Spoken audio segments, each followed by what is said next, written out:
వృషభ రాశి వారు 2024 వృషభ రాశిలో శనిదేవుని ప్రత్యేక ఆశీర్వాదాలు పొందుతున్నారు. శనిదేవుడు మీ రాశిలో 10వ ఇంటిని సంచారం చేస్తున్నాడు. ఈ విపరీత కాలంలో అనవసరమైనటువంటి మాటలు మాత్రం మాట్లాడకండి. మనకు అనుగ్రహం వచ్చిందనగానే కొంచెం అహం కూడా రాకూడదు. ఆ సమయంలో కాస్త జాగ్రత్తగా మాట తూలకుండా చేయండి. వృషభ రాశి వారు మొన్న మీకు అర్థంగా ఈ పంచగ్రహ కూటమి మీ దగ్గర నుంచే స్టార్ట్ అయింది. ఏదో ఊహకు అందుకోకండి, చక్కగా జరుగుతుంది. ఆ జరుగుతున్నప్పుడు భగవంతుడు బాగా ఇచ్చేటప్పుడు మనం ఎదిగిన కొద్దీ ఒదగమని చెప్పారు చూసారా. వృషభ రాశి వారు దాన్ని కొంచెం నేర్చుకుంటే బాగుంటుంది. సోమరితనాన్ని వదులుకోండి. వాహనాలు నడిపేటప్పుడు జాగ్రత్త తీసుకోవాలి. శని భగవానుడు శుక్రగ్రహానికి స్నేహితుడు, అలాగే అతను మీ రాశి నుండి కర్మగ్రహంలోకి సంచరిస్తున్నాడు. అందువల్ల ఈ సమయంలో మీ జీవనోపాధి వనరులు చాలా పెరుగుతుందండి వృషభ రాశి మిత్రులారా. అలాగే వృత్తిపరంగా కూడా ఈ కాలంలో మంచి సంతృప్తిని పొందుతారు. వ్యాపారం చేసే ఈ రాశి వారికి కాలంలో గొప్ప ఆఫర్లు వస్తాయి. చాలా మంచి మంచి ఆఫర్లు వస్తాయి. ఇండస్ట్రీ పరంగా చాలా లాభం ఉంటుందని చెప్పచ్చు.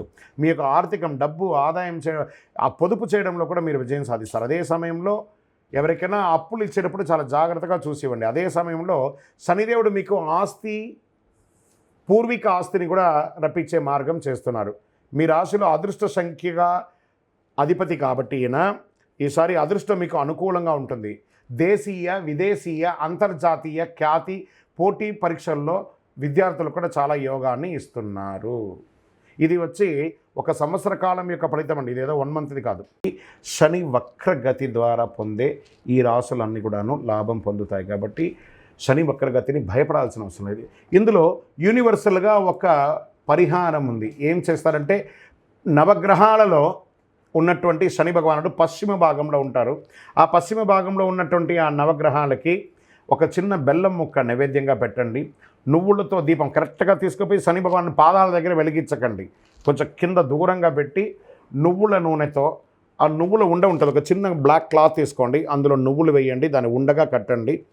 దాన్ని ఆ ప్రమిదలో పెట్టి నువ్వుల నూనెతో దీపం వెలిగించండి. దాంతో మీ వయస్సు ఎంత ఉందో అన్ని ఒత్తులు వేయండి. అన్ని ఒత్తులు వేసి మీ యొక్క దీపం వెలిగించండి.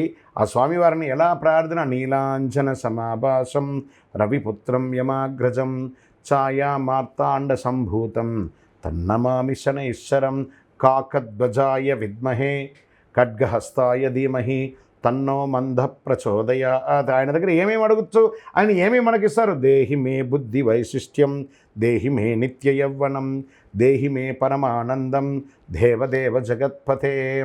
శని భగవానుడికి అధిపతిగా ఉన్నటువంటి స్వామివారు అఖిలాండ కోటి బ్రహ్మాండ నాయకుడు శ్రీ ధర్మశాస్త్ర అయ్యప్ప స్వామివారు. శని ప్రీతి, ఆయన ప్రార్థన చేస్తే శని ప్రీతి వస్తుందట.